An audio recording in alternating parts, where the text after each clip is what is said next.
Not all films are about love. Article by Sona Karapoghosyan, published on February 10, 2026 on EVN Report. Despite the tragedies and political turmoil unfolding in the world, the film industry has stepped into awards season. It often struggles to distract and entertain people who themselves struggle not to go crazy reading the news every morning.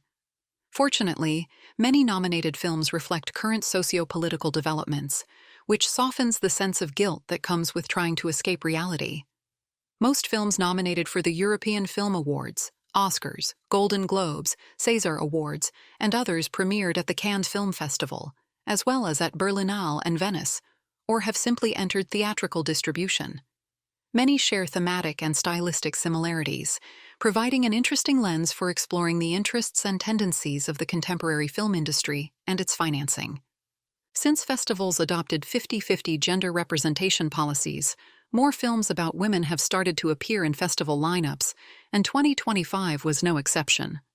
Despite widespread fatigue with films depicting the challenges of being a woman, and despite near classics of the genre by John Cassavetes and Pedro Almodóvar, this remains the dominant mode of representing female characters.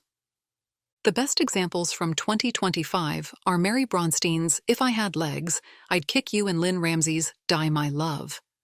In Bronstein's film, the tension of responsibility and resulting anxiety disperses throughout, passing to the viewer. In Ramsey's film, it concentrates almost entirely on Jennifer Lawrence's character, making the performance feel exaggerated and overacted. The endless suffering of women passed down through generations is the focus of Masha Shilinsky's Sound of Falling. She fills the film with multiple references to classic cinema to make it appear more artistic, which, unfortunately, adds little value to the content. Women are also central in Jean-Pierre and Luc Dardenne new film Young Mothers, where the brothers remain loyal to their social minimalist style. A near subgenre consists of films by Arab or African filmmakers co-produced with France, most premiering at Cannes. In 2025, these included Promised Sky by Eregee Sahiri, The Little Sister by Hafsia Hirsi, and Aisha Can't Fly Away by Morad Mostafa, all telling stories of immigrant women. Armenian filmmaker Tamara Stepanyan's In the Land of Arto fits this subgenre as well. Premiering at the Locarno Film Festival, it follows a French woman who travels to her late husband's hometown, Gyumri, seeking answers. Another recent trend, mostly at Cannes, has been including directorial debuts by famous actors in the official lineup. In 2025, Scarlett Johansson, Eleanor the Great, and Kristen Stewart, The Chronology of Water, made their debuts, both with films about women. Given the immense audience interest and instant sellouts, this trend will likely continue.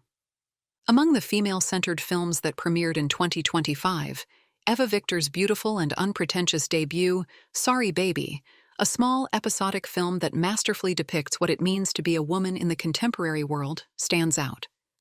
Last year, though with some delay, more films about Gaza began to circulate.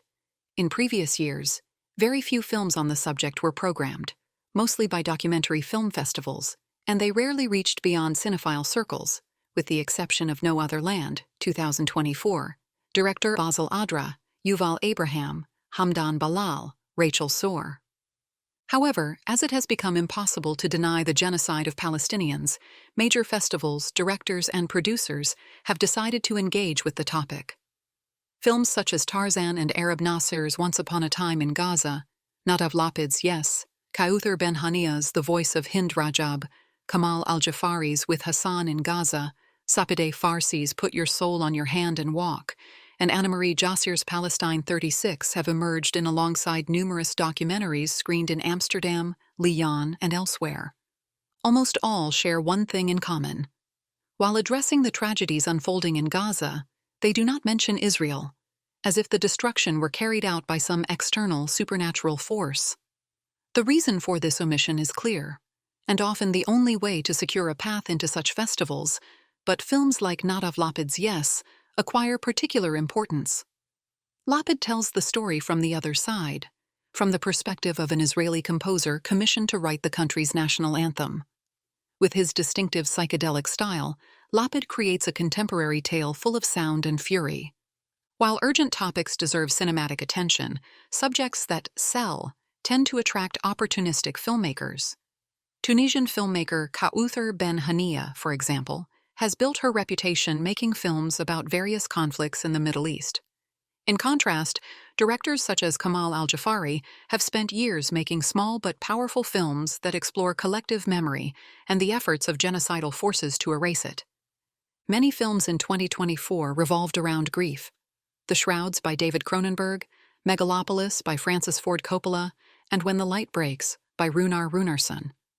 In 2025, characters seek active revenge instead, kidnapping those who have wronged them in Jafar Panahi's It Was Just an Accident, Yorgos Lanthimos' Bugonia, and Gus Van Sant's Dead Man's Wire.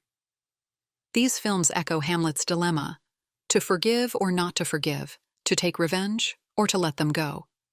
Another recurring theme is fathers searching for disappeared daughters, as seen in Sarat by Oliver Lax, One Battle After Another by Paul Thomas Anderson, and Dry Leaf by Alexandre Koberidze. Anderson's film offers an alternative resolution. Despite Leonardo DiCaprio's weak efforts to save his daughter, he fails, and she saves herself. Indecisive citizens, indecisive men, have become increasingly relevant for American filmmakers. Such figures appear in Mastermind by Kelly Reichardt, Eddington by Ari Aster, and others. The 2025 film year shows that Europe's decade-long policy of funding equal gender representation has begun to pay off as more stories now center on female characters.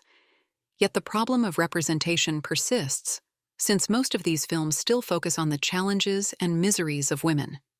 Curiously, this tendency toward misery porn does not extend to another widely promoted European topic and funded in Europe: films about LGBTQI communities, which in 2025 were notably diverse and vivid: The Mysterious Gaze of the Flamingo by Diego Cespedes, Pillion by Harry Leighton, The History of Sound by Oliver Hermanus.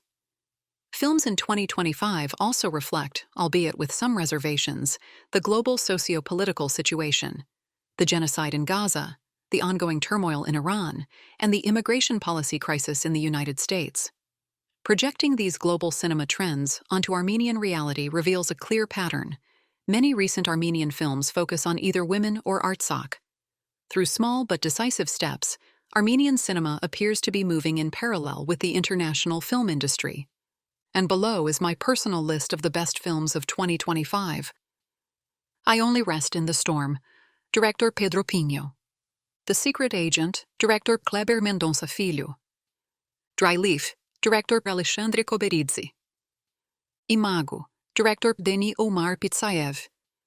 Sirat, Director Oliver Laxe. Yes, Director Nadav Lapid. With Hassan in Gaza, Director Kamal Al-Jafari.